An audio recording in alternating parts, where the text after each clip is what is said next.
গৌতম গম্ভীর ও অজিত আগারকারের সিদ্ধান্ত নিয়ে খেপেছে সাবেক ওপেনার বীরেন্দ্র সেহবাগ এবং জানিয়ে দিলেন নিজের কঠিন সিদ্ধান্ত।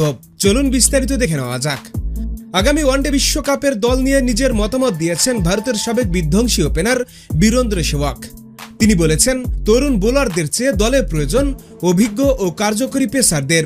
একজন 22-25 বছরের তরুণ ফাস্ট বোলার যদি বেশি রান খরচ করে আর উইকেট না পায়, তাহলে শুধুমাত্র ভবিষ্যতের কথা ভেবে তাকে দলে রাখা একেবারেই ঠিক না। ভবিষ্যতের চিন্তা না করে বর্তমানে যে বোলার সবথেকে ভালো ফর্মে রয়েছে তাকেই সুযোগ করে দেওয়া উচিত।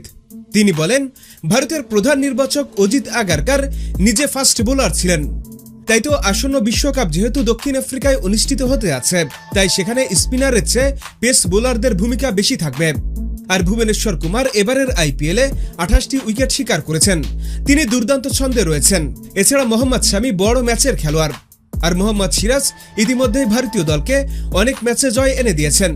আর এদের ভিতর থেকে যারা সেরা ছন্দে থাকবে, জাসপ্রীত বুমরার সাথে, তাদেরকে সুযোগ করে দেওয়া উচিত।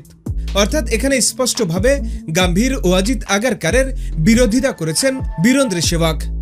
কারণ অজিত আগারকার বলেছেন, আমরা ভবিষ্যতের কথা চিন্তা করে তরুণদের সুযোগ দিতে চলেছি। কিন্তু বীরেন্দ্র সেহবাগ বলেছেন একেবারে ভিন্ন কথা। তিনি বলছেন, অভিজ্ঞ এবং সেরা ফর্মে যারা রয়েছে তাদেরকে সুযোগ করে দেওয়া উচিত। শুধু তরুণ বলেই তাদেরকে সুযোগ করে দেওয়া উচিত না।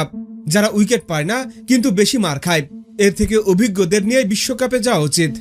হ্যাঁ বন্ধুরা, আপনাদের বলছি, বীরেন্দ্র সেহবাগের সাথে আপনারা কি একমত? এখনই কমেন্টস করে জানিয়ে দিন। আর আমাদের ভিডিওটি ভালো লাগলে অবশ্যই লাইক শেয়ার করুন এবং আমাদের চ্যানেলটি সাবস্ক্রাইব করে আমাদের সঙ্গে থাকুন। ভিডিওটি দেখার জন্য আপনাকে অসংখ্য ধন্যবাদ।